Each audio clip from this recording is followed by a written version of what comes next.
আলোচিত ২১শে August grenade হামলা মামলায় বিএনপির ভারপ্রাপ্ত চেয়ারম্যান তারেক রহমান ও সাবেক স্বরাষ্ট্র প্রতিমন্ত্রী লুৎফুজ্জামান বাবুসহ সব আসামিদের খালাসের বিরুদ্ধে রাষ্ট্রপক্ষের করা আপিলের রায় কিছুক্ষণের মধ্যে ঘোষণা করবে আপিল বিভাগ। প্রধান বিচারপতি ডক্টর সৈয়দ রেফাত আহমেদের নেতৃত্বাধীন ৬ সদস্যের আপিল বেঞ্চ সকালে এই রায় ঘোষণা করবেন। এর আগে গত ২১ আগস্ট এই মামলায় আপিলের শুনানি শেষ হলে রায়ের জন্য আজকের তারিখ ধার্য করা হয়। চলতি বছরের ১২ জানুয়ারি ২১শে আগস্ট গ্রেনেড হামলা মামলায় তারেক রহমান ও লুৎফুজ্জামান বাবুর সহ সব আসামিকে খালাস দেয় হাইকোর্ট। ওই রায়ে বলা হয়েছিল যে অভিযোগপত্রের ভিত্তিতে নিম্ন আদালত বিচার করেছিল তা আইনগতভাবে গ্রহণযোগ্য ছিল না। ২০১৮ সালের ১০ অক্টোবর এই মামলায় লুৎফুজ্জামান বাবর, আব্দুস সালাম পিন্টু সহ ১৯ জনকে ফাঁসি এবং তারেক রহমান, হারিস চৌধুরী সহ ১৯ জনকে যাবজ্জীবন কারাদণ্ড দেয় বিচারিক আদালত। বান্ডেল থাকলে প্রতি সেনমানিতে টাকা বাঁচবে। বিকাশ সেনমানি বান্ডেল কিনে জিতুন প্রতি লেনদেনে। দর্শক, এই মুহূর্তে হাইকোর্টে আছেন আমাদের স্পেশাল করেসপন্ডেন্ট হাসান জাবেদ। সরাসরি যাচ্ছি তার কাছে।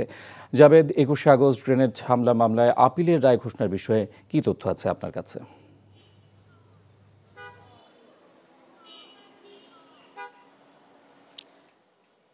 প্রধান বিচারপতি ডক্টর সৈয়দ রেফাত আহমেদের নেতৃত্বাধীন ৬ সদস্যের যে আপিল বেঞ্চ আজকে রায় ঘোষণার জন্য দিন ধার্য রেখেছে, এখনও কিন্তু আসলে তারা এজলাসে বসেননি।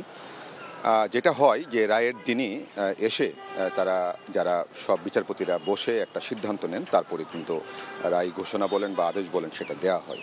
তো সেই কাজটি হয়তো এখন করছেন। ধারণা করা হচ্ছে কিছুক্ষণের মধ্যেই হয়তো তারা এসে রায়টি ঘোষণা করবেন। সেক্ষেত্রে হাইকোর্টের রায়টি কি বহাল রাখবে নাকি কোনো পর্যবেক্ষণ দিয়ে কোনো পরিমার্জন করবেন কিনা সেটা রায়ে কিন্তু আমরা বুঝতে পারবো। এই হাইকোর্টের রায়ে কিন্তু তারেক রহমান এবং বাবর সহ সকল আসামিকে খালাস দেওয়া হয়েছিল। হাইকোর্টে এবং আপিল বিভাগে আসামি পক্ষের আইনজীবীরা যে জিনিসগুলি বারবার বলেছিলেন যে এই মামলায় আসামিদেরকে রাজনৈতিক উদ্দেশ্যে আসামি করা হয়েছিল।